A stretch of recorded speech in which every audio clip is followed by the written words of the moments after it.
You're listening to the Run the Riot Podcast, where we talk about all things ultra running. I'm your host, David Terrio, and man, I'm pumped that you are here. Let's see what we can get into today.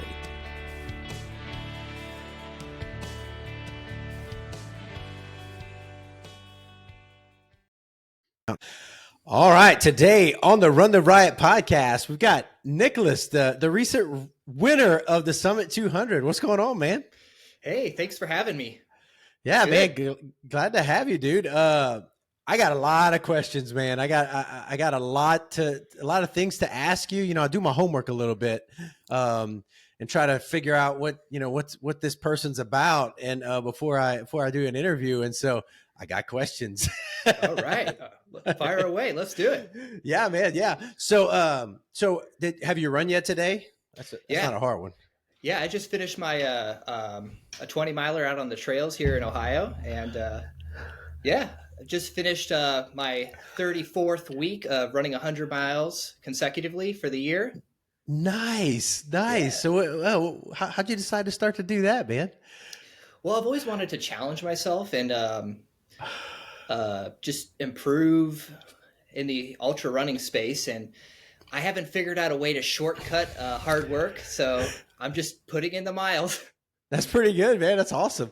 Sounds like Andy Glaze has been doing it for a while too. He's been doing those 100-mile or more weeks for quite a bit. Oh yeah, for sure. He's a huge inspiration to me. I actually ran with him for 20 miles at Cocodona, and nice. He's a massive. Gave me some really great advice and mentored me a little bit. And sweet. Yeah. I need to get him on the podcast. I hadn't reached out to him yet. I need to get him. To get him on here. Yeah. He's a fun guy. Well, let's go way back, man. So, are you originally from Ohio? No, I'm kind of an Air Force brat. So my family moved every kind of like 2 years or so. I went to high school at an Air Force base over in England, and sweet. I was born at an air base in Germany, but I'm not a German citizen, so I don't know. It's kind of complicated to say where I'm from, but Ohio's home now. It's where I met my wife, so this is it. Nice. And you're 27 years old, right? Did I get that right? Yeah. Nice. All right. Man, I wish I'd have started running ultras when I was 27, man. I started later. So, but that's cool, man. So how long has Ohio been your home? It's been my home since probably 2013-ish. So coming over a little over 10 years. Yeah. So are you, especially traveling a lot, did you run when you were younger? Did you do any high school sports or anything like that? I mean, I did a little bit of cross country, but I'm a wrestler. I was a wrestler in high school. Me too. So, yeah. Oh, really? Yeah. I wrestled in high school, man. The only running we did was when we were in trouble, pretty much, just to cut our cutting weight and stuff, man. That was the worst. Wearing all the hoodies and like just get on the mat and get sweaty. Nasty. Did your coach do this like the morning of, if you still had weight to cut and you're about to go, he would make us chase the bus. Like we'd run after the bus and he'd pick us up a mile down the road. So we'd have to. Oh my gosh, that's hilarious. I never had to deal with that issue. I was always thankfully like 2 or 3 pounds underweight. Nice. So I was able to kind of hover right there. Nice. I wrestled 160. What did you wrestle?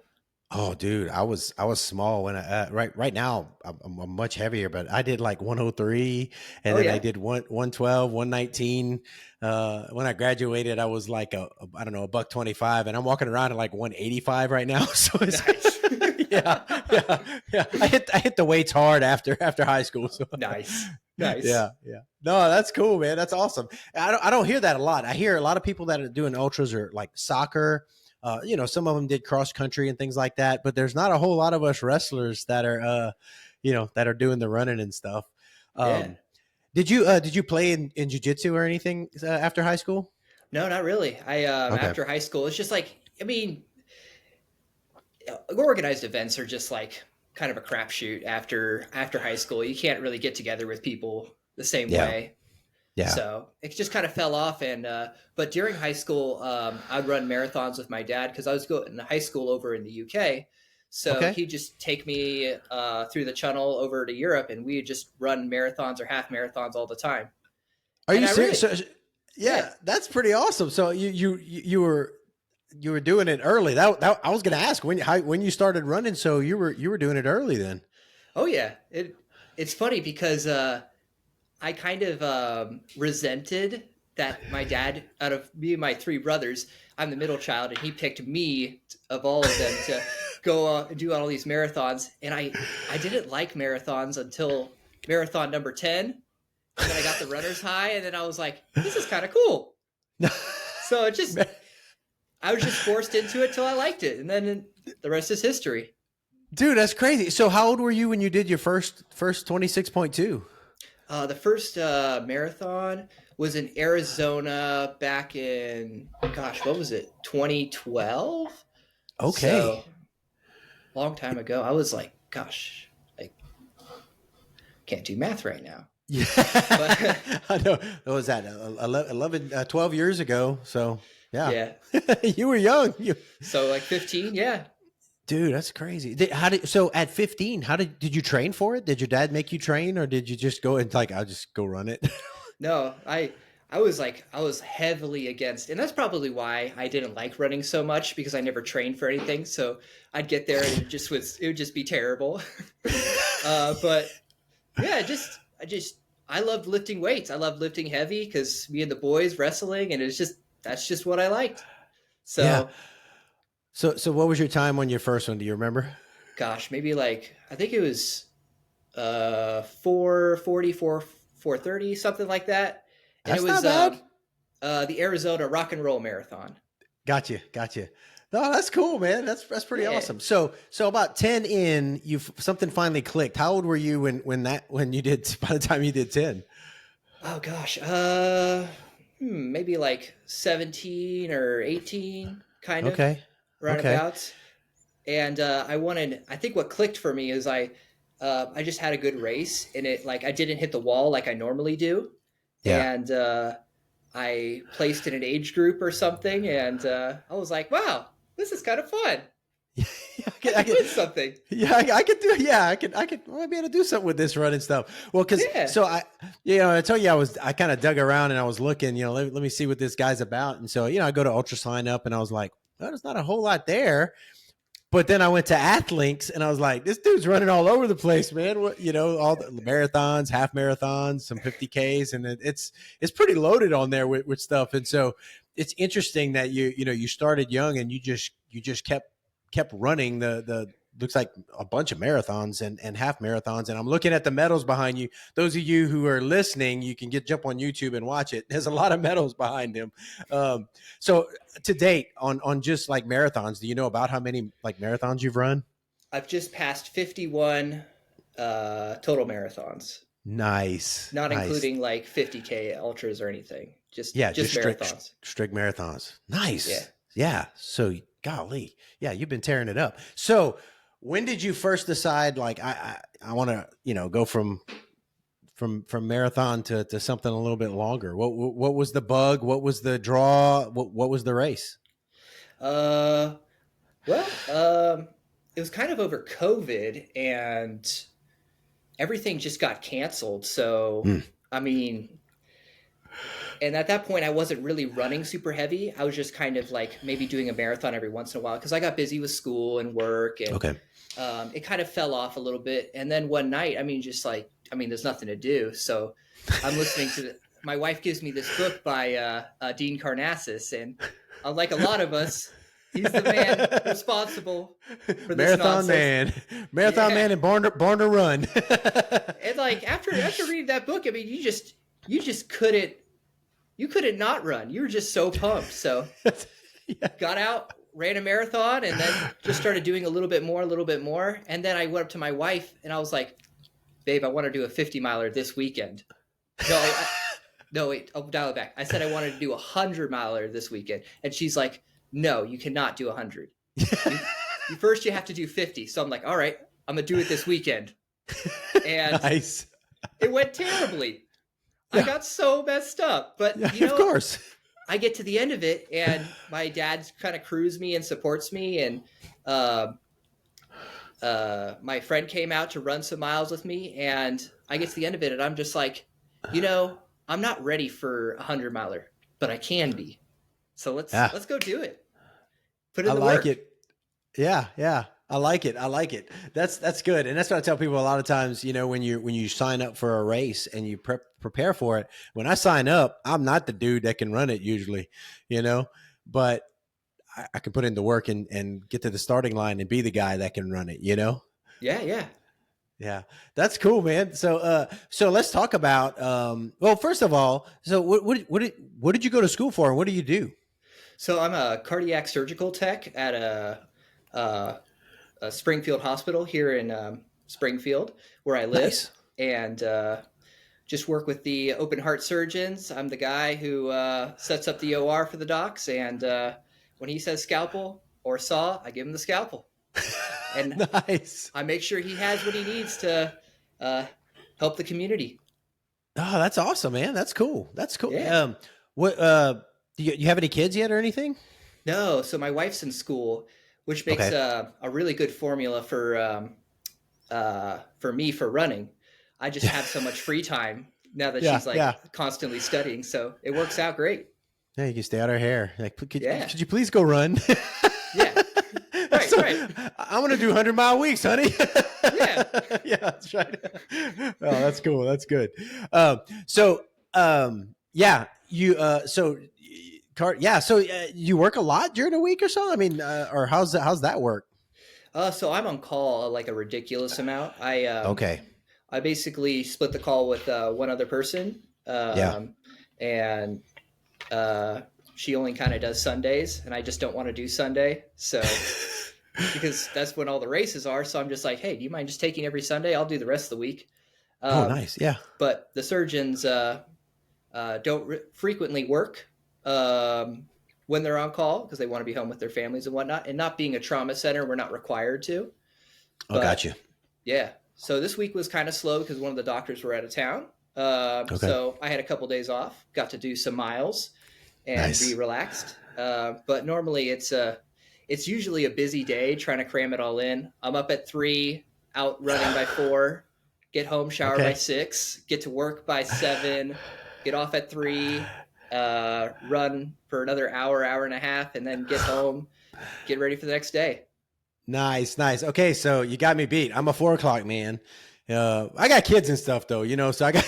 Oh yeah, I got family, but I get up at 4, and I'm going to tell the runners I coach. There's a few of them, and they know who they are, and they're going to know I'm talking about them when when they hear this. But I want them to hear you get up at 3 o'clock in the morning to get your run in.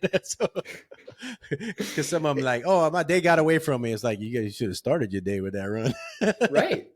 Yeah. And it's funny because I'm not a morning person at all, but like when it came down to committing to this 100-mile week thing, that it was just like I was doing the math trying to figure out how am I going to fit in like 16 to 20 hours a week of running, and the only way I could do it was, well, you got to get up at 3 and go to bed at 7.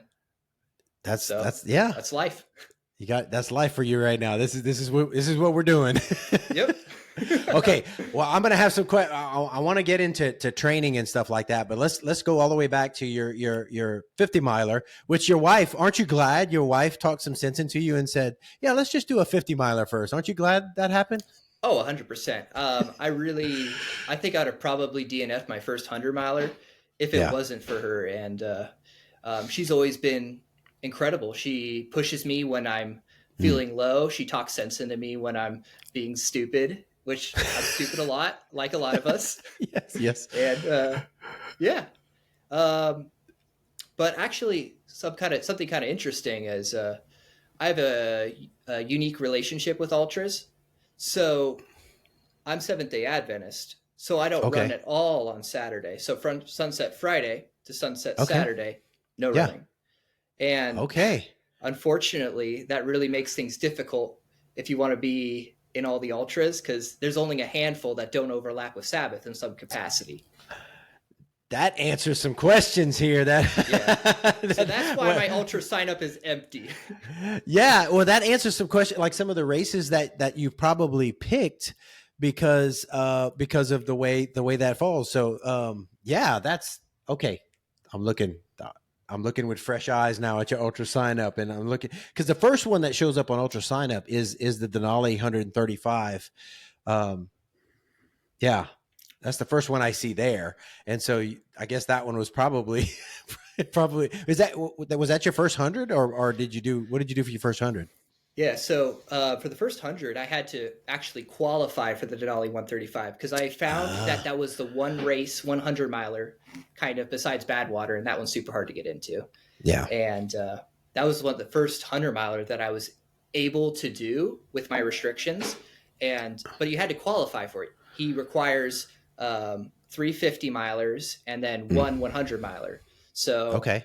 I mean, I already done the 50 miler. So I'm like, okay, well, let's go do the 100 miler. So I set up a course. I ran from somewhere in Dayton down to Cincinnati and basically over to Kentucky from where I live. And it was 100 milers. I got torn up and it was all on bike path, nice, hard concrete. Nice. Painful. Dude, I've done only a few on pavement and concrete and asphalt. It's terrible, man. It's so unforgiving. It's horrible. Tore me up.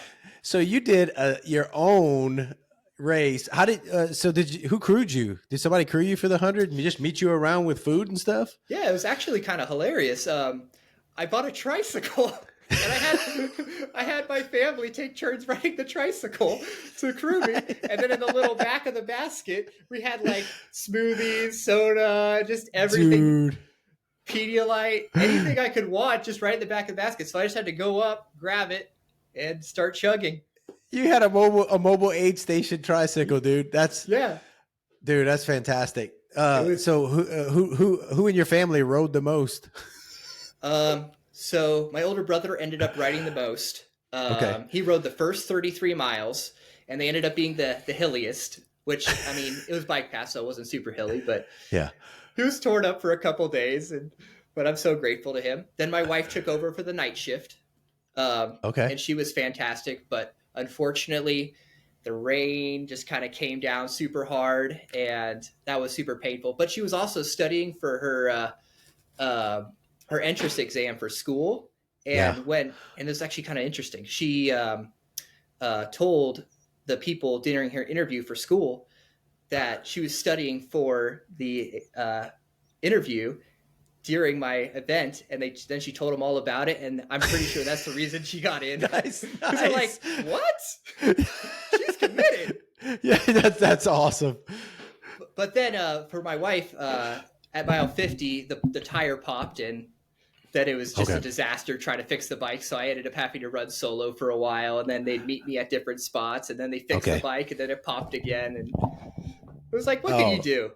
Yeah, just keep going, man. Just keep going. That's cool. So it probably, like you alluded to, it wrecked you pretty good then. Oh my goodness, it tore me up. I didn't know I was naive. Yeah. I kind of just jump into things, and that's just kind of who I am. Like a lot of us, we see something that looks cool and just go for it. But that's part of the beauty of it. I mean, you just kind of do it, and sometimes you fail, and sometimes things don't go great, but you just you work with what you got. Well, and that's where you learn about yourself when things start breaking, things start falling apart, and you figure it out, and you start, you troubleshoot, you push through, and you learn that you're stronger than you thought you were. I think that's one of the reasons we do what we do. Oh yeah. That's the beautiful part about ultras. Yeah. And I mean, after that 100 miler, I knew I was in pain, but I was hooked. I was hooked. Isn't it weird? Like, you think, this sucks. I can't wait to do it again. Yeah. Where's Ultra Sign Up? Yeah, that's right. So did how long did it take you to do it, that first one? It took me 22, almost 23 hours. That's great, especially messing with tires and self-supported and concrete, and no, that's great, man. That's awesome. Yeah, I'm super happy with it. It's it's kind of wild, but I mean, yeah. Yeah. So that was you did that, and you were able to get into the Denali 135. Was that your next 100 mile or more? Mm-hmm. Yeah, that was my next, but my first official 100 miler, and to qualify for that, I had to do. This was back in September, and then before the end of the year, I had to do 2 more 50 milers, and I just kind of found parks and did laps until I got 50 miles. So he's like, show me your 50 milers. You're sending him Strava runs. Is that what you had to do? Yeah, that's what I had to do. I'm like, and I was like, please, Sean, the race director. I was like, Sean, please, you got to let me in. Here's my Strava, please. Hey, this guy's nuts. I'm gonna let him in. Yeah. Well, how was it? The Denali 135? Tell me about it. It's incredible. So it's you can't get lost on the course because it follows the Denali Highway. Okay. And you just go run through just some of the most remote parts of Alaska. And it's just nothing but wilderness. It's beautiful. What drew you to it? Like, what was it? What, just the time it was? That I thought it'd be cool to run it in the summer solstice, but a big thing is my parents live up there, so okay. It was easy for my dad to come out and crew me. So nice. That was a huge factor. That's fantastic, man. I hadn't been to Alaska, but man, I've heard and everything I've heard and seen is just amazing out there. Oh, it's incredible. It's like like Colorado in the mountains and the beauty. Yeah. It hits different. And like being isolated and so far from like cell service or technology, you get to step back from like the busyness of life. Yeah. It's beautiful. I'd highly recommend the race. When you're talking about that, that's one of the things, man, when you're just out there and it's you, and because I don't know about you, do you end up in no man's land a lot where it's like you? Yeah. and there's somebody way back there and somebody way up there, but it's just me right now. And there is something about time in nature with yourself. I mean, sometimes it's good. Sometimes you got to deal with some junk that's going on in the head and the heart, but it's man, I don't know. I felt that when you said it. I felt it, That's good stuff, man. Just in God's creation, man, just taking it in. Oh, absolutely. It's incredible. Like I don't know, I don't even know how to put it into words. Just give me chills. Yeah. People that know you, if you know, when you're out there. No, that's fantastic. And so like, I mean, you drank the Kool-Aid, and then you get out. Road running's fun. I mean, I started, my first race was a marathon. My first ultra was 100-miler, but I trained for it. I ran some long runs on the course beforehand and all, and I ran, ultra distances in preparing for it.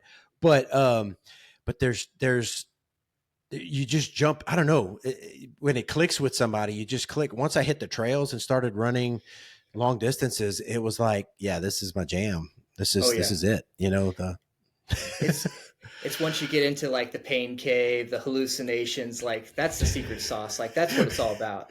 Yeah. Like, well, so for Denali, your first official, it's 135. Your first official, of course, is going to be more than 100. Yeah. How did you do? Like, how was it? How did you do during the race? And tell me about the experience. Oh yeah, dude, it was incredible. The format is very similar to Badwater. I don't know if you're familiar with it. You have your own car. There's no aid stations. Okay. Your car, your crew vehicle, you have whatever strategy you want. You can carry as little or as much gear as you want, and they can meet you however many times that you want. So my dad would drive up for a mile, and then, I was just like constantly working towards it. Yeah. And just seeing the beautiful mountains, being isolated, and the coolest part about the race is it's during the summer solstice. So just having 24 hours of sunlight, like you never get tired. That's crazy, dude. That's normally in like these ultras, you have the night portion, and that's always people's most like dreaded portion. Oh yeah. 2 a.m, bro. Yeah. You're nodding off at the wheel and you're just like dying in the middle of the woods. I didn't realize that, man. That's crazy. But not having, I got tired, but like, it wasn't like the same kind of like, cause you always have that stimulation from the sun. It was awesome. I really got to push myself and just, I don't know, it was incredible. Ended up finishing in 31 hours. Super happy with that. Ended up getting fourth place. Nice. So for that's fantastic. First one, I was pumped. I was hooked. Yeah, no kidding, man. I was just thinking, required gear. Don't need no headlamp. Nope. And it's funny because it is in the required gear to have a headlamp, but it never got dark. Really? So it's just like, what's the point?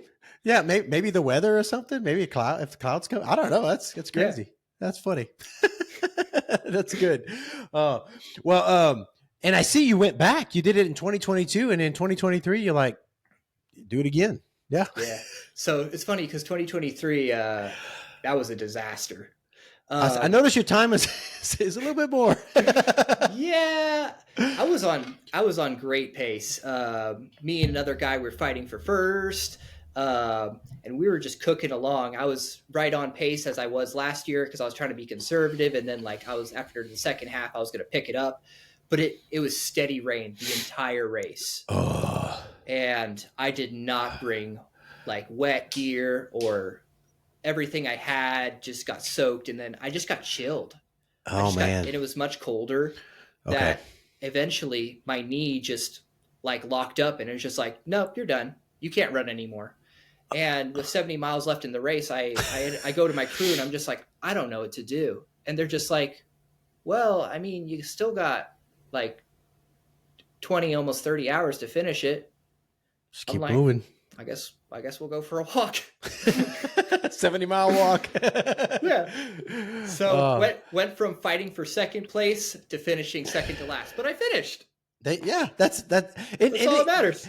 You just never know. That's one of the exciting things about it. Like, so you went into it the first time, crushed it, and then second time, adversity, your knee, all the things, but you're like, well, it's a different experience. You learned something about Niko, Yeah.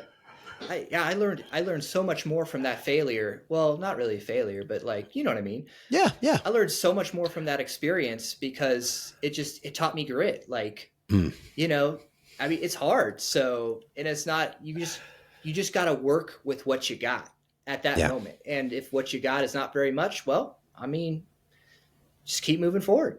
Just keep moving forward. That's it. I love it. Well, and I got to remind myself that was 2022, and then 2020. That's just a couple years ago, man. That's crazy. And then I'm looking, and you have some other races on here, some 50Ks and stuff like that. And then I see in May, Cocodona. So there it is. So, okay, Denali, you said it's Alaska. It's beautiful. It's crisp. It's mountains and all that stuff. And then there's Cocodona. It's like hot desert. Like, how did you I don't know what was the draw? Well, back to not being able to run on Sabbath. Yeah. I was limited. That was it. And then, so Alaska, I couldn't do the third year because the way it overlaps, it follows the 20th, which is the summer solstice, and now it overlaps with the weekend, so I can't do it for a couple years. Okay. So I was like, I got to find something else. And then I saw it, and I'm like, well, I can do 250 miles. That's logical. That makes sense. If I want to keep doing ultras, I mean, this is what we got, so let's do it. That's fantastic. So I guess this question is for, I guess, Denali and for Cocodona. How did you train for that? Let's just talk about Cocodona. How did you train for that? What did you do differently? How did you get yourself ready for it? Yeah, well, going into this year, at the beginning of the year, I've been super inspired by Andy Glaze, his journey and whatnot. And I knew with my wife in school, I'd never have as good of an opportunity to really throw down and, answer that question that's in all our minds. Like, what if we like really committed to the training and really just went for it? So kind of the start of the year, I kicked it off running 24 miles. What a couple of my friends do is we all run the year on the, so as it goes, it gets harder. For New Year's Day. And then I was like, okay. And then was able to finish that first 100-mile week. And then I was like, okay, all right, let's try to be good for 2. And then it's just kind of kept going. And nice. We've made it work. In terms of training for Cocodona, like I try to get out to the trails and hit hills when I can, but hill repeats I can't stand them. Yeah, they suck. They suck. They're just terrible. So, and the trails here in Ohio, they're not great. So, I mean, but you got to work with what you got. So, yeah, it ended up being, well, I'm just going to run 100 miles a week on the road around my house, and hopefully it's good enough. Yeah. No, it's great. Well, and you're talking to a guy, I'm from South Louisiana and flat, and I live in Oklahoma now, flat. And we got to be creative with what we can do. If we want to go run races in the mountains in Colorado, Tahoe, and all those things are Cocodona. And so you just got to do what you got to do. And I tell people, it can be done. It's hard. It makes it a little harder, but you just figure it out. You put some work in, you do some. Did you do any strength training for a Cocodona? Like some squats and lunges? And I need to. I don't do any. You don't do any? No. I just don't have time. Yeah, that's true. If you're running 100 miles a week and working and stuff, it's kind of hard. Yeah, it's like when I'm just like beat tired after running, so I'm just like, so when am I going to fit this in? But that was a big thing I learned from Cocodona. It's just like I gotta figure out how to put some of this in my routine because my ankles are so weak. Oh, you really? You turned them a bit? I turned them a couple times, and it was just a limiting factor. Like going uphill, I felt I did a lot of incline treadmill, so that really helped. Yeah. Like power hiking, max incline, just go for an hour or so, a couple times a week, and that really helped. But it didn't prepare me at all for the downhills. And when your legs are tough. Shot, like it's tricky, and those baby heads everywhere on the trail, like you're gonna snap your ankle right in half. Yeah, it's rough, man. Those cantaloupes. Oh man, yeah. Oh, the cantaloupes, that's terrible. Yeah. So tell me about So you train, you just run, you do your thing as much as you can, and you get out to Cocodona. Cocodona is so fun to watch the race. This year was really cool with there was some bad dudes running out there, man. Oh, man. They were throwing down. I was excited to keep up with it. And of course they did a great job of letting us, from here, I could sit there and watch it and see what's going on. But so you get out there and there are all these ultra studs just ready to throw down and stuff. How was it for you, man? Were you nervous? Were you excited? Were you a little, I don't know, what'd you feel? I don't, I gotta be honest. I don't really get nervous before races. I'm just because I just look at it as an extension of my current running. Okay, we're just going out. We're doing a longer one, and I think that there's no sense in getting stressed out about it. Life is what it is, and when a problem comes up, I'm gonna deal with it, and we're gonna keep moving forward. So, it was exciting though. For the first 7 miles to that first aid station, I tried to stay with the lead pack. And there's a practical reason for that. I wanted to get to the water station where we are required to fill up like 4 liters of water before the big pack got there. Yeah. So after that first water station, I chilled out and dialed it back and got into the groove. Nice. But that was cool running with Jeff Browning and all those guys, man. Yeah. Arlen was out there, Arlen Glick, and that was fun. So you ran out there with the first pack, you were doing your thing. So what's different, about these long races like this? So you did Denali where you had a vehicle, which you can, and then you got to carry some stuff, these 200 miles, I did Moab, you got all this required gear. You got to, like you said, you got to have 4 liters of water for that long section, that notorious section for Cocodona. And that's heavy. Plus all the other required gear. How did that feel? I mean, I'm sure you did some training with your pack leading up to it, full and stuff like that. And how was it actually doing it on there? A little bit. I think I was just so surprised. Like, it's just so heavy. Like, even you do training, but like every time you go out for a training run, it's just like you're fresh. Yeah. And it's not the same. So like, it's just running the race and training is just, it's not apples to apples. No, it's not. You're not completely depleted and exhausted, and now you've got to climb over another mountain. Yeah. So, but I don't know. You just kind of make it work. I mean, I think a big part of this running, and I think you could attest to this, is you just got to have a good attitude. Like Mm-hmm. you can only control your mental space, and it's so easy to spiral at these races when something goes wrong or you're not making your original plan work, or you just gotta stay calm and work with what you got. Yeah. I'm big on gratitude and I don't know if you heard it on the podcast before, but like when I did Moab, I had a list on my phone of 24 different people. Every 10 miles I would pause and I would say a prayer of thanks for either a person or whatever. And it just really kept me focused, kept me in the right mindset, have a heart of gratitude, things I was thankful for, and it was people, things and people. And it just kept me in the right frame of mind. And it was really cool. After the race, I would text those people and say, hey, I just want you to know that while I was out there in the middle of the desert, I don't remember exactly where I was, but at mile 220, I thank God for you. And so I just want you to know that. It was really cool. And it really kept me in the right frame of mind, man. Positive, staying in the right frame of mind is so important, man. I agree 100%. Wow. I love that idea. I'm definitely going to try that in my next race. That's fantastic. Yeah, and it's funny. So I started it when I did Tahoe 200 in 2018. I just would say a general prayer of thanks every 10 miles. And it's funny. You might appreciate this. I would be running and not paying attention to what the mile was, and I'd kick a rock or something and be like, and then I'd look down and I had missed, like it was like one more mile, and I was like, oh, my bad.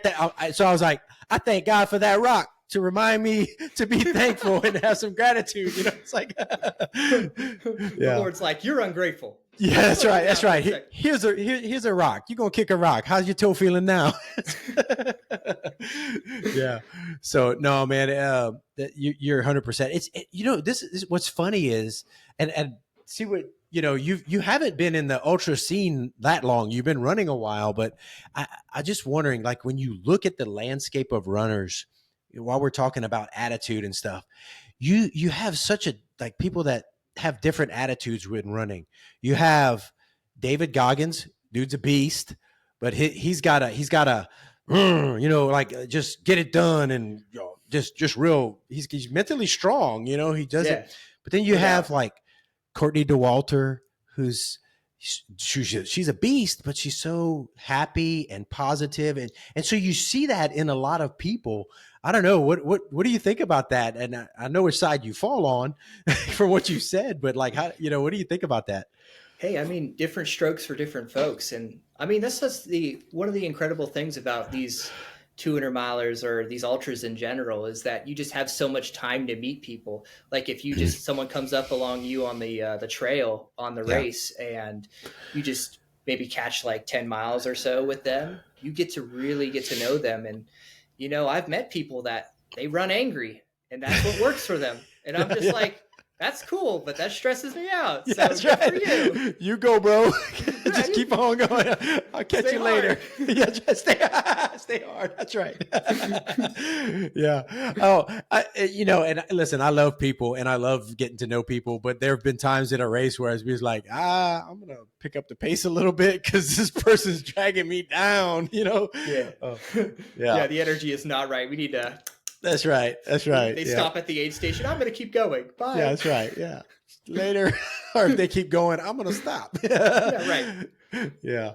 Oh man. So, you did Cocodona, man. So like you did totally increased your mileage there for a race, and you did great, man. 108 hours for 250 miles in the desert. How did it feel? So let me provide a little bit more context. It ended up being 270 because I lost my phone. Oh no. And I keep my ID in my phone. So I was like, I don't know how I'm going to catch the flight home. So dude, a 17-mile section ended up being a 37-mile section.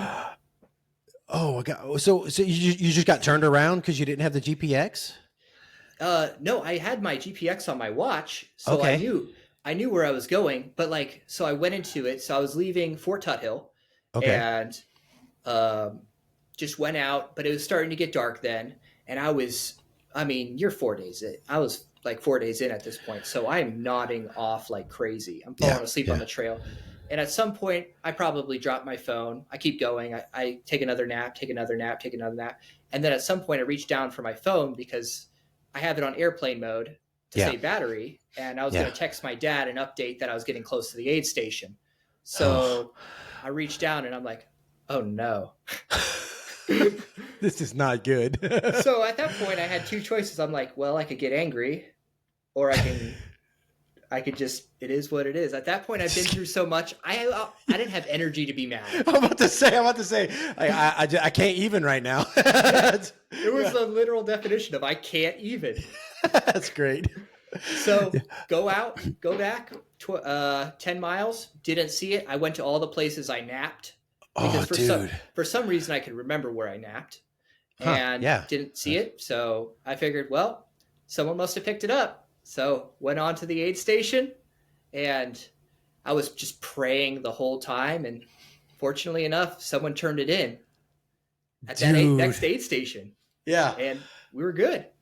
And funny because he actually reached out to me on Strava a month after the race and said, hey, your name looks familiar. I think I found your phone. And I was like, I owe you dinner. That's right. That's incredible. If you're ever in Ohio or we do a race together, I'm buying you something. Right. You're going to get something nice. Yeah. Dude, that's awesome, man. That's crazy. So a quick phone story for me. The first time I ran over 100, it was my second of 100 or more. It was 126.2 miles on the levee from Baton Rouge, Louisiana to New Orleans along the Mississippi. It's super flat. And so that has its own challenges. But so right before I went to change in a bathroom to get ready for the race, my wave was about to leave and I put my phone down on the toilet and my parents were crewing me. We had to have a crew and all that stuff. And I was going to use the phone to, hey, this is where I am. They could track me and all that. And I put the phone down and got ready to walk out. I was like, I forgot my phone. And I went in and like in just a couple minutes, it was gone. Somebody took it. And so this was like right before the race, like, oh no. Yeah. And so I was like, oh man. And I have work calls and all this stuff going on. So my brain's just like, I'm grabbing things, trying to track it. They had turned it off. That's when I knew somebody stole it. They had turned it off. And so anyway, my dad's like, oh man, what's he going to do? What's he going to do? And I had that same thing, what you just said. I had to make a decision. It's like, I'm about to do this race. And my dad said, your mom's got a phone. You can use my phone. And my dad had an old funky iPhone. It was old. But he said, you can use my phone to keep in touch with us. It'll be fine. If you want to do it. Cause he thought my headspace was gone. I wasn't going to run. And I was like, no, I'm doing this race. I've been training. I'm doing this race. Yeah, we're doing it. And so I just did it. And then I dealt with it after, afterwards I just had to go buy another phone. But yeah, something like that. That's when you have to just make a conscious decision like, okay, I can't freak out. It's not going to help anything. What can I do? Well, I can keep running. I can, what can I do? So, right. Yeah. And yeah, huge kudos to you, David, not only for, recovering and pivoting and keeping a positive attitude, but huge kudos for running in the South. Okay.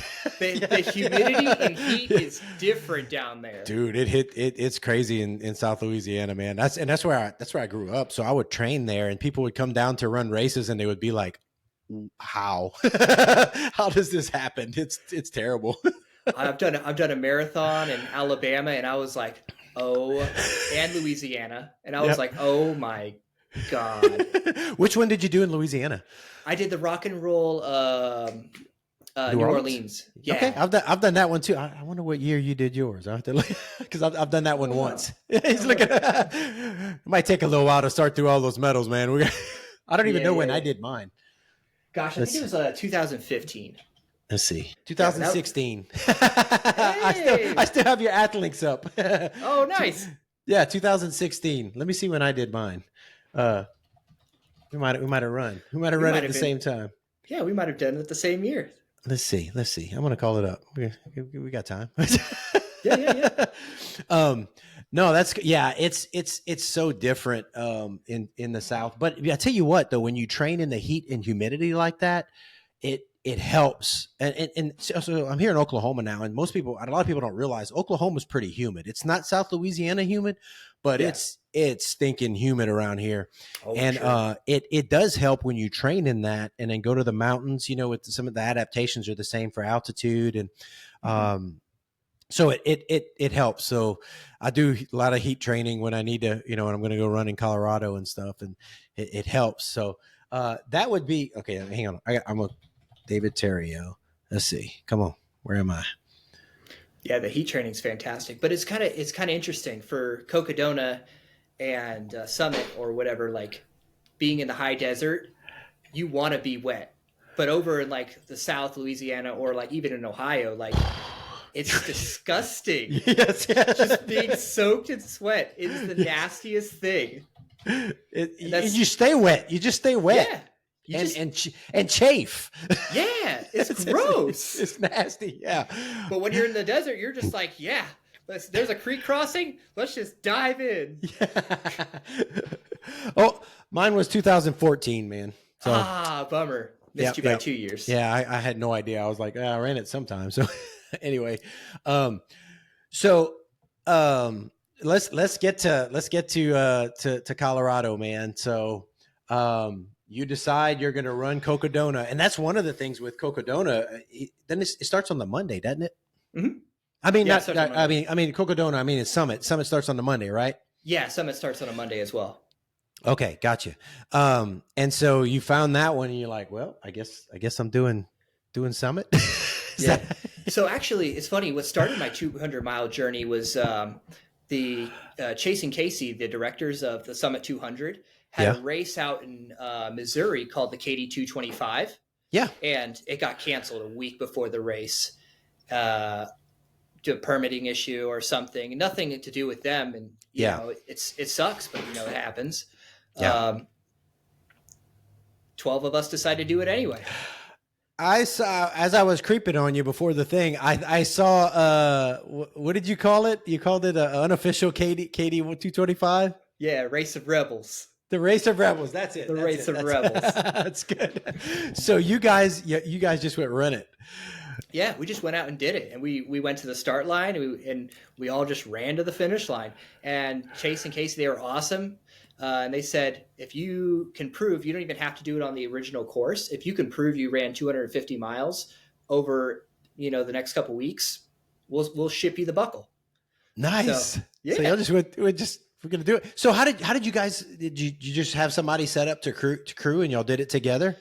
Yeah, no, we all just had our own individual crews and people started on different days, but I talked the guys into all getting Life 360 on our phones. So it was like a little official race. We could all see where each other are at. That's good. I love it. And when certain people were leaving the course to go to the high end or whatever, it wasn't an official race. As long as you get the distance, it's all good. Start and stop at the same spot. It's all good.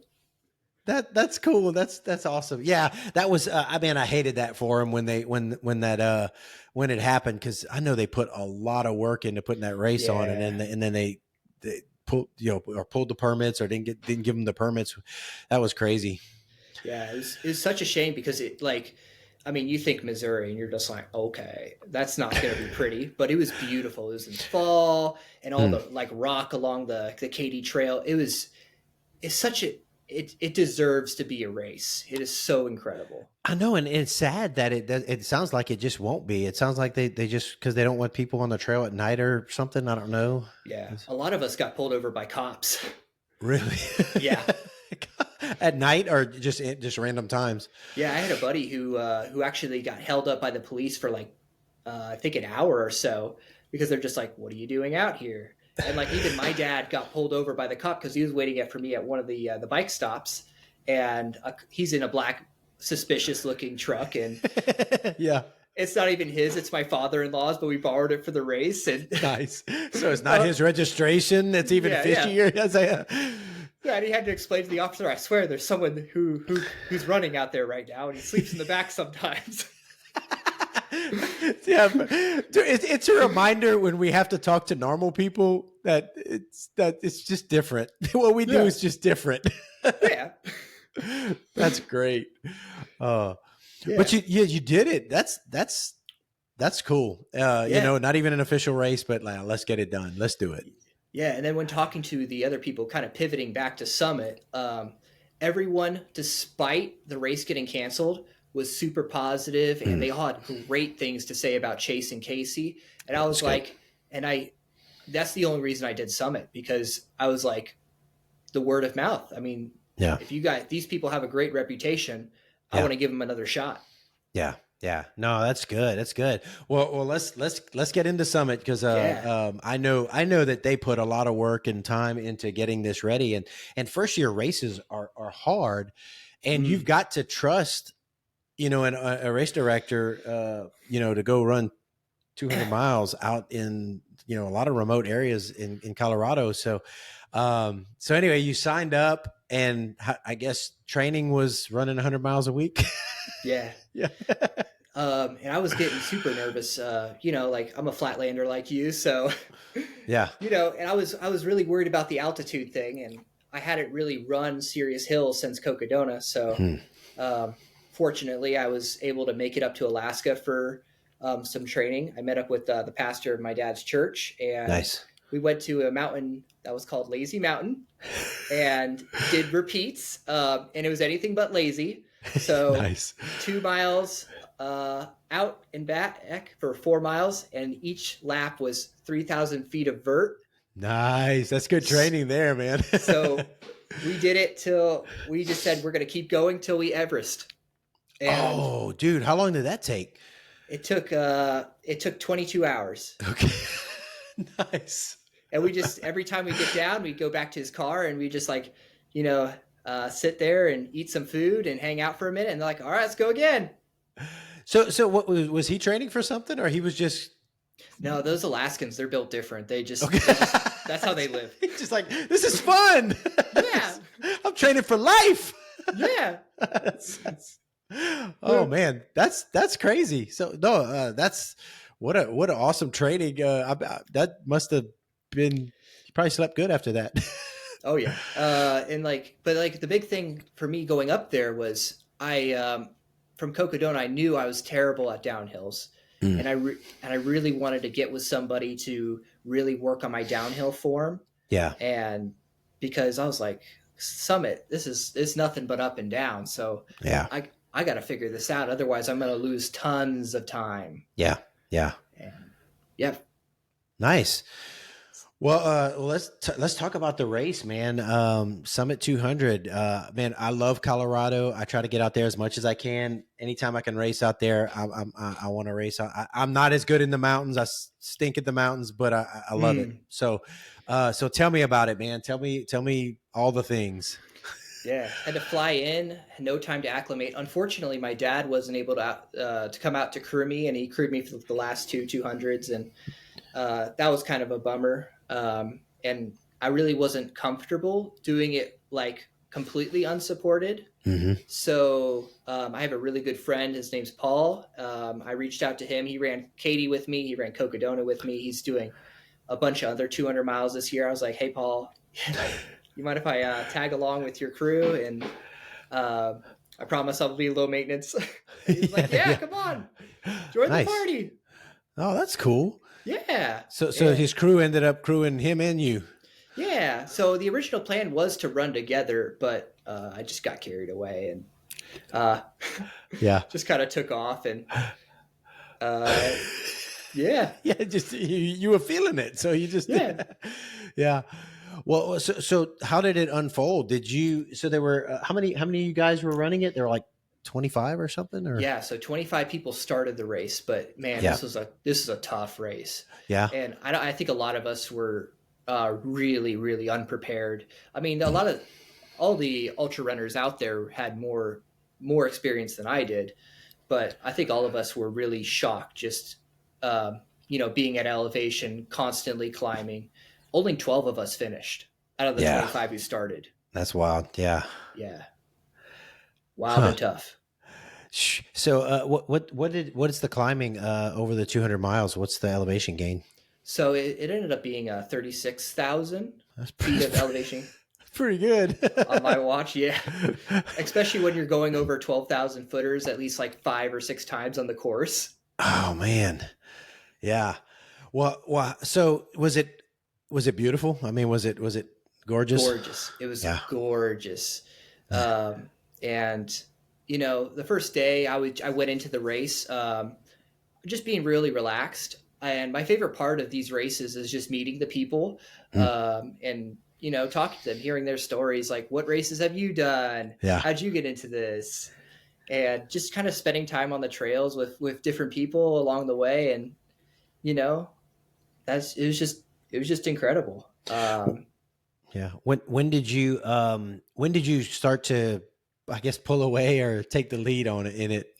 Okay. So there's, a really interesting point. So we're coming into, it's day 2. We're coming into the Deer Creek aid station, and you have to go down. You start to get off like the fire road kind of trails and stuff, and you have to like kind of go down through the brush. That was the one section of the race where the GPX file was terrible. It was just completely off. Didn't match the flag markings at all. Wow. I get lost for like 5 miles, just like wandering through the woods. And eventually, and I'm praying at this point. I'm like, Lord, you got to help me. And fortunately, a biker comes by, like a mountain biker. I'm just like, please stop. And then I was like, I am so lost. I'm looking for this trail. Where is it? And they're like, oh, it's a half mile this way.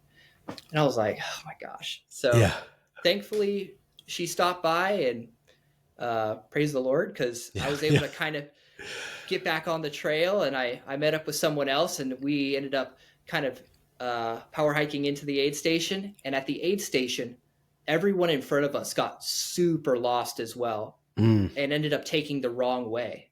Oh, wow. So they had to go repeat the section. So as we came into the aid station, we saw first place leave. So I'm like, holy cow. I wasn't intending to race this, and I was collecting video throughout the whole race up until that point, and I was just like, okay, it's real now. We need to put the phone away. We just need to be serious, because we're on the podium, baby. Let's go. Yeah. So I dial it in, and I'm like, at this point, I'm not trying to catch him. I just want to hold my spot. Because, I'm climbing up this hill. We descend down to get to the next aid station. I see first place leave. I'm just like, holy cow, he's not that far ahead of me. Yeah. And I talk to the aid station ladies, and I'm just like, I'm just going to get my food. I'm going to get my stuff sorted, because, I mean, it's nighttime now on day 2. So we got to, and this is 100 miles at this point. Yeah. I've got still half the race to do. We can't be stupid. Yep. And that's when the aid station told me, he's never done a 200 mile before. And I was like, oh, that's interesting. Yeah, that's good to know. Yeah, that's interesting. Let's try to cook him a little bit. Yeah. So just nice. I didn't do the best at this, but my goal and my intention was, I'm going to chase him down just so he always sees me in my rearview mirror. And, you know, it's not over till it's over, and we'll see if we can get lucky. Nice. But night 2, that's when the hallucinations really kick into overdrive for me. So what'd you see, Niko? So I saw the leader of the race. He was telling me, I flooded this path, so we had to climb up this mountain, but it literally looked like a river was diverted, and you were climbing up basically a stream. It was insane. Wow. So, okay. Yeah. And I was hallucinating that he's like, I did this to mess with you. He was in your head. He didn't even know it. Yeah.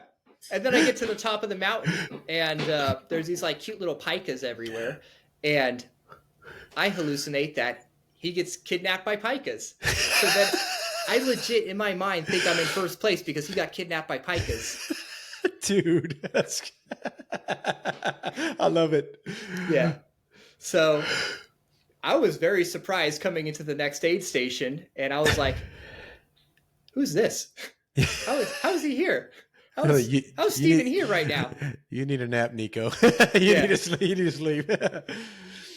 Yeah. And sleep, oh man, you could have probably attest to this. Like, sleep is just such a weird thing in 200s. Yeah, that was going to be my next question. Did you have a sleep strategy for Summit, and what did you end up doing? Yeah, so for Cocodona, I tried sleeping at aid stations, and I tried dirt naps. I tried, and I did the same at Katy, but I just had no success with it. So my approach for Summit was, let's just sleep when we can't keep our eyes open, and then never at an aid station was my thought. Huh. Okay. And the thought there was that every time I've tried to sleep at an aid station in the past, I'd always be super frustrated because you're just so agitated during one of these kind of races that any little bit of light or any bit of movement, you're just alert right away. So you're not really getting rest. Yeah. So I was like, well, then forget it. We're just not going to sleep at an aid station. We're just dirt nap it. Okay. Well, you know what's crazy is you have to. I tell people when you ask about sleep for 200s, everybody's a little different, and you have to figure out what works for you, and if that works for you, that's awesome. Yeah, I mean it's a serious puzzle, and I don't think any of us really have it figured out. If you could find something that works for you, great. And like having a really good crew vehicle with like a warm bed and stuff. I mean, if you have that option, go for it, baby. Yeah. And that's when I did Moab, I slept in, I was going to sleep 3 hours a night because I was just trying to get it done. And in our truck, because we drove there, and I ended up 45 minutes the first night, and then I was good. I felt great. And then, 2 hours the second night, this third night, it was 3 hours. I was tired. Yeah. But what did you, but that factors into it. You're chasing this guy, know, and you're tired. It's like, okay, should I sleep? And then I catch up, or like, all this stuff, this gaming is playing in your mind too, I'm sure, trying to figure out what to do. Yeah. I just kind of listened to my body, and when it absolutely couldn't keep its eyes open anymore, like I'd find a bush, crawl in it, and I'd knock out for 10 minutes. And as soon as like you kind of come to, I'm like, all right, let's go. Yeah. And sometimes you had to do that a couple times in a row, but that's just, I was just like, we're just going to make it work, and we're just going to keep forward movement. So what I found out from my wife and other people is that I have that gift too. I can lay down and take like a 10-minute nap and pop up, and I'm good, I can take little power naps, and that works well for races, dirt nap on the side of the trail for a little bit and then pop up and go. But that doesn't work for everybody. How for Summit, if you had to estimate how long you slept throughout the whole thing with these little power naps, what did you? Each day was a little bit more. I know for a fact that I slept 25 minutes, broken up over like 3 naps. The first night, the second night was probably closer to 45, maybe an hour. Okay. And then the third night was the most. I got 2 hours. Okay. Yeah. Well, and it's hard to. So when I first did Tahoe, the thing is, I wondered afterwards how much time I wasted sleeping on my feet, like just kind of bobbing and weaving on the trails. Cause I was like, if my GPS was, it's just falling asleep, and it's like, if I just stop and, like you said, take a nap, and then you pop up and you can, you make up that time pretty quick because you're more efficient, And so that's the fight, I'm wasting time falling asleep. If I just take a quick nap, and then I'll make up the time. Yeah. And like caffeine's a great tool to use during these like night sections and whatnot, but I'm always kind of conservative on my caffeine. I don't want to like overdo it and then feel sick and whatnot. But it's a puzzle. Yeah. Well, when did you catch him? So it's actually kind of funny. So we're coming over. We're playing leapfrog, where I'll kind of like catch up to him at an aid station, and he'll take off and whatnot. And I'm just like, I just can't shake this guy. And even his crew's just like, keep pressuring him, so that way he gets done sooner. That's hilarious. That's great. And I was like, okay. And I get to an aid station, and I'm just like, I'm super messed up. I'm about to go into night 3. and I'm sharing crew with my friend Paul and CJ's who's crewing for him, and they got this RV, and he's like, he puts on "We Will Rock You" by Queen. Nice. We Are the Champions, and he's like, I got a stallion, baby, we need to go. And like, he just hypes me up. I go into that night, and a little bit of extra context before I catch him. That night was my worst night, I think, ever of trail running. Really? I was so sleep deprived at that point that I forgot who I was. And so it starts out, I start looking for a mine cart. And this is the point where having a pacer would be really good because it allows someone to talk to center yourself. But I'm looking for this mine cart because I think I need to ride a mine cart to get over this mountain, to go through this mountain. And I can't find it. Nice. So eventually I just get frustrated and start following the GPX again. Well, I'm descending down this, the other side of the mountain. And I think I'm a secret agent in one of my audiobooks that I'm listening to. And I'm holding a sniper rifle, and I think the Chinese are after me. Nice. And then I fall asleep at some point, and I'm sitting there with my sniper rifle, and someone comes up on the trail, and I'm like, I like verbally hear in my head, they're coming. And over the hill comes Travis, one of the other runners, and he just kind of comes up on me. I'm like, Travis? What are you doing here? Wait, and then he's like, did the Chinese get you too? And I look down, and it's not a sniper rifle, it's my Lecky poles, and I'm just like, oh man, I need to stick with someone for a minute. So even though I was like dead tired, I was like, I cannot lose this guy. I need to be with someone, because it was during the day, like the hallucinations, they're not too bad. I mean, you see shapes, you see objects or animals there that are not there, but you kind of know. But during the night, you lose your mind. Yeah. Well, I have to say, I have gotten in a place where I didn't know why am I here? What am I doing? What is going on?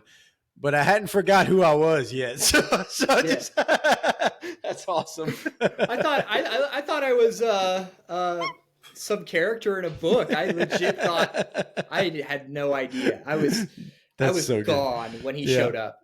Oh man. So I hang out with him for a little bit, and we end up finding a spot, and we both are dead at this point. We both take an hour and a half nap together and then keep going.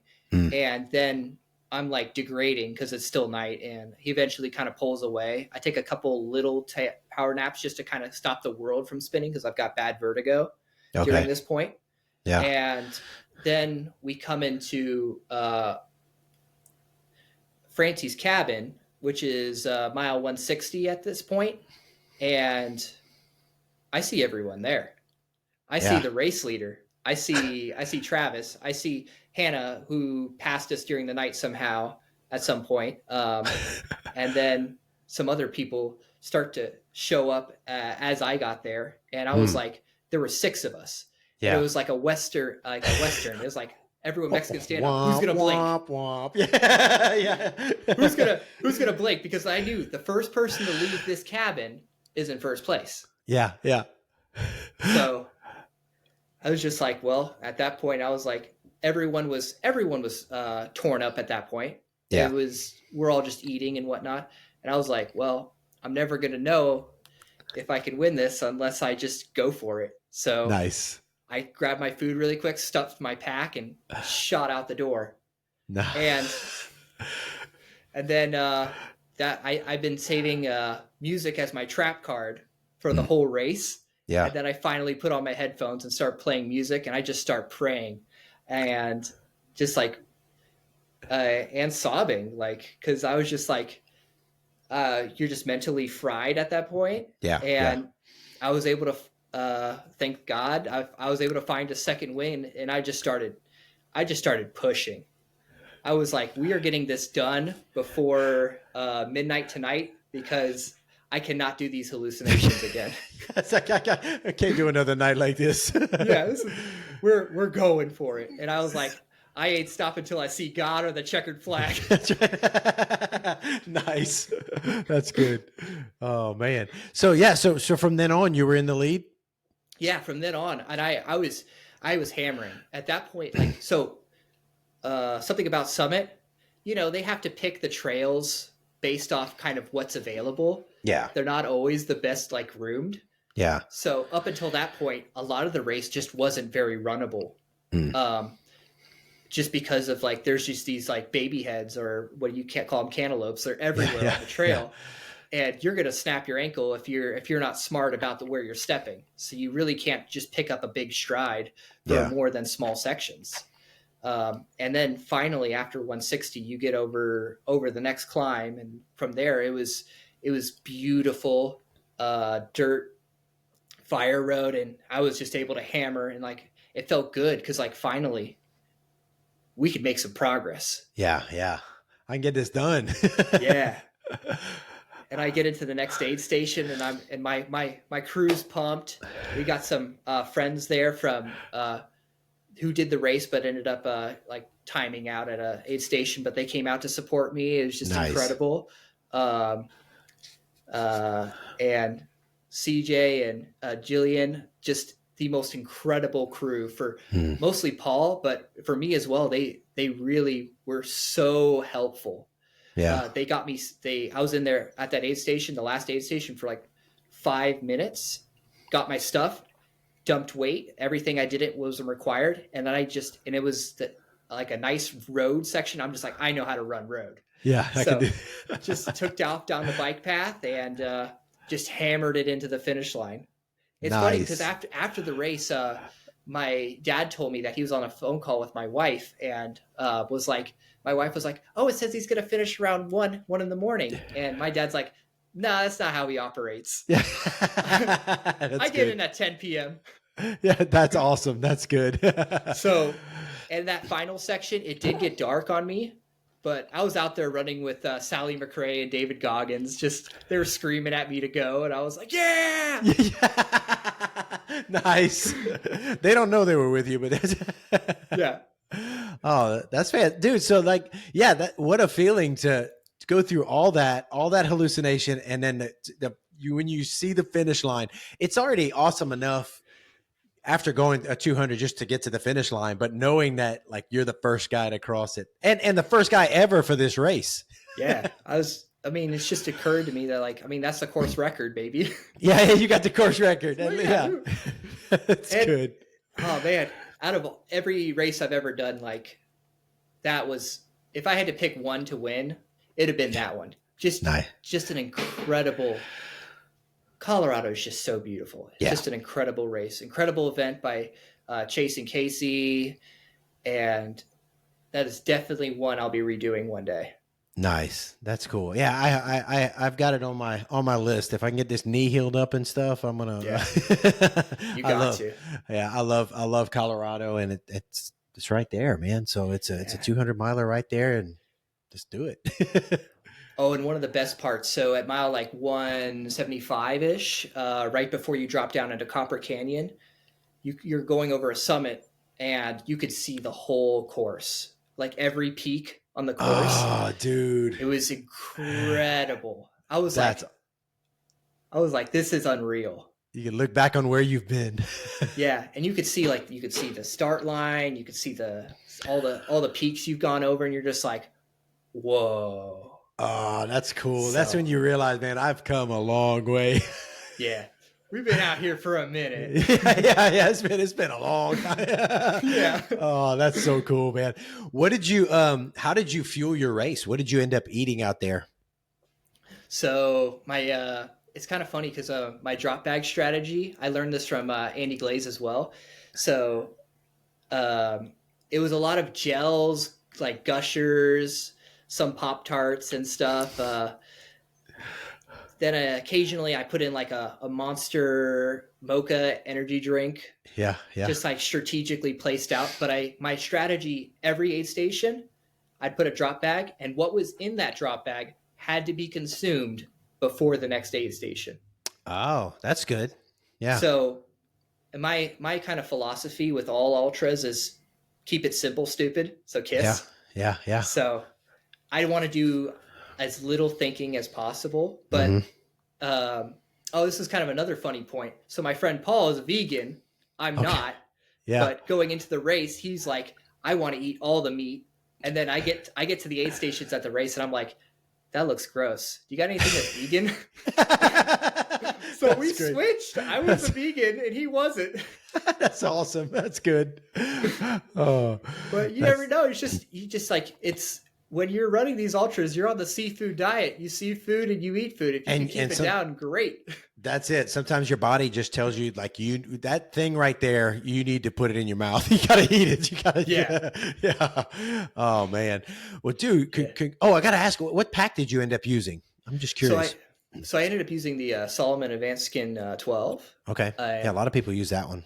Yeah, I want to look more into the Ultra packs, because Ultraspire, they make some awesome packs. That's my jam, dude. Ultraspire, I love them. That's which one do you use? The Zygos 5. Zygos, nice. Yeah. I want to look into more Broncos pack, the one they developed for him for Cocodona. I've got one in my closet. I hadn't used it yet. The big Bronco. Yeah. Nice. I hadn't used it yet, but I'm gonna try it. I like the Zygos because it's got a lot of pockets and space and stuff, and so I don't know.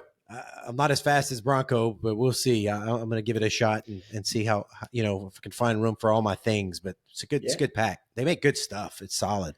Oh yeah, same thing. Like, I mean, it was kind of funny when I started like ultra running and like doing trail running like around here in Ohio. Like, if you weren't wearing Solomon, you didn't have a good pack. That was kind of true for a long time. But now, like, Ultraspire is coming on the scene, and I mean, they make a great product too. Yeah, it's good stuff, man. All the packs I wear. I did wear. I had an Ultimate Direction years ago, and then once I found Ultraspire, everything I had. I'm on their Immortal team or whatever, and nice. I love their stuff, and they're good people. They're really good people. Well, man, I see. I'm looking at the your Ultra sign up, and the only thing I see next is Cocodona 2025, man. You gonna do it again? Yeah, baby. We gotta go for redemption. This time, nice. not lose my phone this time. Yeah, you go. Do the required miles, not extra. Right. Yeah. Do you have anything before that, or any other races you're gonna do leading up to it or after it? Yeah. Well, I mean, the calendar's a little bit clearer. I decided that I wasn't gonna sign up for anything until after Summit, and now that Summit's gone, I mean, I'm looking at a couple things, mostly marathons. I'm doing a couple marathons with some friends, and my dad's working on his 50 states for his marathons. So nice. I'll be doing some marathons with him. But I also kind of want to, this is something I've been playing with. I want to see how fast I can run 100 miles. Okay. So I was going to find a nice track and just do laps until we figure it out. Yeah. I was going to tell you, if you wanted to do it as a race, of course, it's in Kansas, the Prairie Spirit Trail. It's flat, it's fast, it's crushed gravel. That's my fastest. I had the state record for a year. It's 3 hours north of me. In fact, you come and do it. I'll come crew you, dude. Well, it's man, I'm gonna look into that. It's out and back. They have the Prairie Spirit Trail it's the same race, but it's in March, and then there's a fall version in, I think, November. It's called the Kansas Extravaganza. I've done both of them. Okay. It's put on by great people. Check it out. I'll send you the information, but it's fat. It's a flat and fast course, man. I think Pete Kostelnik did it in 14 something. He's got the record right now. I think he's got the record. Yeah. So nice. He crushed mine. Mine was 16:25 something. So that's incredible. Still, like 16:25, you were flying. Oh, I was in good shape. It was a while back. So, well, dude, congratulations again on Summit 200, and I love it. You're 27 years old. You're out there crushing it. Just stay healthy, man. Think about incorporating a little bit of strength work in there to keep your body strong and so things don't start breaking apart, man. But I love it, dude. You're crushing it, and I also want to commend you. As a man of faith myself, I was in full-time ministry for years, and I've been to seminary and Southern Baptist, but I just kudos for, for keeping your Sabbath. I think it's awesome that it's what our beliefs are a little different on that, but I just want to give you kudos for that, and man, be blessed. God honors that when we have convictions and we stick to them. That we need more people that live by solid convictions. So keep that up, man. Amen, brother. That's that's awesome.